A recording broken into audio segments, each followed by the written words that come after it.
దేవుని బహుమానం అని అర్థం. తీయమనగా దేవుడు, మరి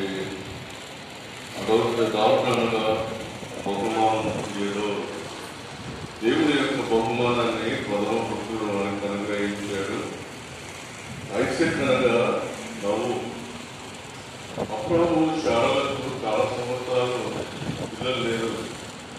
వారు దేవుడికి ఆతిథ్యం చేసిన తర్వాత దేవుడు వారికి మంచి వాళ్ళు నిర్ణయించాడు. వారికి ఇస్సాకు ఐసెక్ అని పేరు పెట్టారు. కాబట్టి పిల్లలను పేరు ఐసెక్ అంటే నవ్వు అని అర్థం. ఎప్పుడు నవ్వుతూనే ఉంటాడు ఆ పిల్లవాడు. మీరంతా నవ్వాలి.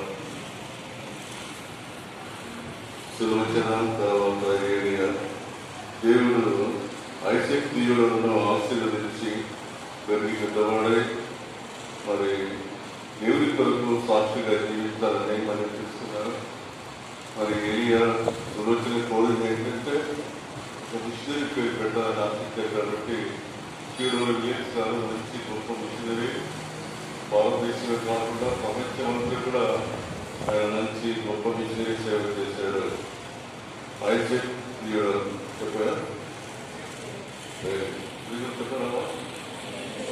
చెప్పారా? ఐసెక్ అనగా నవ్వు, ఈడో అనగా దేవుని బహుమానం.